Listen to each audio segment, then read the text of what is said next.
உங்களுக்கு ப்ரெக்னென்சி டைமில் சுகர் இருந்துச்சுன்னா அதை சாப்பிடாதீங்க இதை சாப்பிடாதீங்க அப்படின்னு டாக்டர்ஸ் வந்துட்டு அட்வைஸ் பண்ணுவாங்க. அப்போ எதை தான் டாக்டர் சாப்பிட்றது அப்படின்னு கேட்குறீங்களா? வாங்க ப்ரெக்னென்ட் மதர் சுகர் இருந்துச்சுன்னா என்ன டயட் மெனுன்றதை பார்க்கலாம். ஃபஸ்ட்டு மார்னிங் வந்துட்டு உங்களோட டயட்டில் வந்துட்டு நீங்கள் நார்மலாக இட்லி தோசைக்கு பதிலாக மில்லட்ஸை செஞ்ச ஏதாவது ஒன்று எடுத்துக்கோங்க.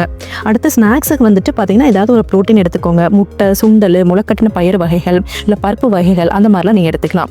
அடுத்து லஞ்சுக்கு வந்து பார்த்தீங்கன்னா அரிசியோட அளவை வந்துட்டு கம்மி பண்ணிக்கோங்க. அதாவது ரைஸோட போர்ஷன் ரொம்ப கம்மியாக இருக்கட்டும், வெஜிடபிள்ஸ் நிறையா இருக்கட்டும். அது தவிர ஃபைபர்ஸ் இருக்கிற காய்கறிகள் நிறையா சாப்பிடுங்க. தயிர் வந்து கட்டாயம் ஒரு கப் வந்துட்டு எடுத்துக்கோங்க. அதே மாதிரி ஈவினிங் ஸ்நாக்ஸுக்கு வந்து பார்த்தீங்கன்னா நீங்கள் ஏதாவது ஃப்ரூட் சாலடோ இல்லை வெஜிடபிள் சாலடோ எடுத்துக்கலாம். உங்களுக்கு இடையில வந்துட்டு ஃபுட் கிரேவிங் வந்துட்டு ரொம்ப இருந்தது அப்படின்னா நீங்கள் நாட்டு சக்கரையில் செஞ்ச ஸ்வீட்ஸை வந்துட்டு எடுத்துக்கலாம். அடுத்தது வந்து பார்த்தீங்கன்னா டின்னருக்கு வந்து பார்த்தீங்கன்னா ஓட்ஸோ இல்லை கோதுமையிலையோ பண்ணால் சப்பாத்தியோ ரொட்டியோ உப்புமாவோ அந்த மாதிரி எடுத்துக்கோங்க. அடுத்து வந்து பார்த்தீங்கன்னா சுகர் பேஷண்ட் என்னென்ன ஃப்ரூட் சாப்பிடலான்னு பார்த்தீங்கன்னா குக்கும்பர் எடுத்துக்கலாம், ஆப்பிள், கோவா, ஆரஞ்சு, மாதுளை, கிரேப்ஸ், வாட்டர்மெலான், மஸ்க்மெலான் இந்த மாதிரிலாம் எடுத்துக்கலாம். இதில் வந்து போர்ஷன்ஸை வந்து கம்மி பண்ணிக்கோங்க. ஒரு 1/4 பழம் இல்லை 1/2 பழம் மட்டும் சாப்பிடுங்க. இதில் மெயினாக வந்து ரொம்ப இனிப்பு உள்ள பழங்களை வந்துட்டு அவாய்ட் பண்ணிக்கோங்க.